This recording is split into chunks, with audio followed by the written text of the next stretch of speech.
Amy Lowe, and this is Eileen Stoner. We're here today. We're going to change it up a little bit, and we're going to talk about the importance of counselors when it comes to going through separation and divorce, and how important that advocate can be in your life.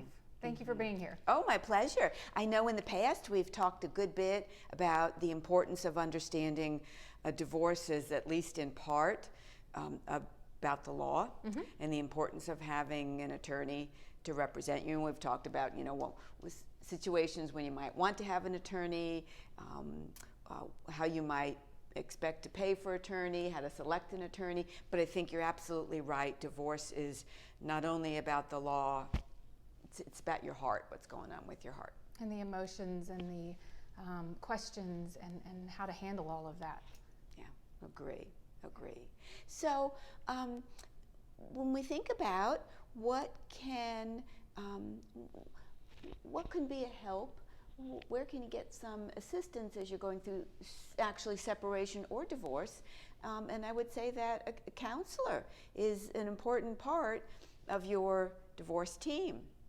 I agree 100%.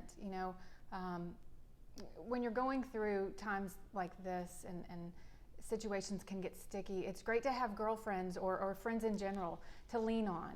But someone that is a professional in the field to help you understand how to deal with and just walk through some of the emotions that you may not have been prepared for, or when they spike up, those types of things, you really do need a professional in your corner to help you get through that. Yeah, and so just like you need a legal professional and a money professional, think about including a counselor as you're assembling your divorce team. So when I think about what kind of things counselors can really help with, I start to think about the emotions that we women experience when we find out, that our marriage is ending. So I think one of the big things is grief. There's loss of what you thought you were going to have in the future. Right. We can be angry. We can be sad and depressed. We could feel anxious. It could be happy. You could be happy. I think there are situations like that. But, so much. And an emotion really can overwhelm people. And Completely. So don't you think, Amy, one of the best things a counselor really can help you have is to gain some perspective, right? Divorce is a very difficult thing. It absolutely is way up there on the list of life stressors.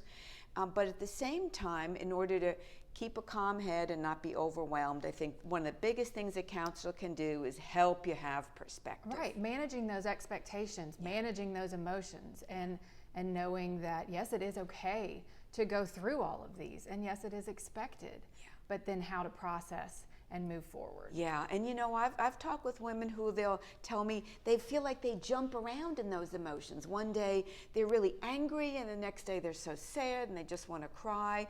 And very much like processing grief, when someone dies, it's not a smooth trajectory through dealing with it. You kind of bounce all around.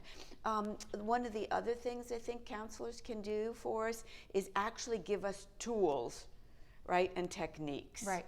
How to think about things, how to process things when you are feeling yourself here at level 10 or 20. Here's what to do to get back down to a level 1 or 2 where you feel more calm. Right, because not only is that impacting that moment, but it also can impact some of the other decisions that you're having to make. And if you're making decisions based on an emotional brain, it may not be the best fit for those financial decisions or the attorney decisions that you have to make. So it really is important to have those tools in your back pocket to be able to think through and process. Yeah, and then I think a final thing would be for those couples where there are children, where you're going to have to continue to have a relationship, a co-parenting relationship with your soon-to-be ex. I think it's really important to learn some communication techniques that... Gosh, we all need that, don't we? Just in general. We really do. We always need those because we don't want the children to bear any of the emotional burden. We want to learn ways. We may disagree with the spouse. We may not feel differently, but I think counselors can help us learn ways to communicate more effectively so that you can, put your best foot forward when you co-parent. Right. Well, thank you so much. I think this has been very helpful. Oh, my pleasure. And stay tuned to follow-up videos. We'll be talking all about divorce and women and how to be more informed, empowered, and in control when you go through the process. Thank you. Thanks.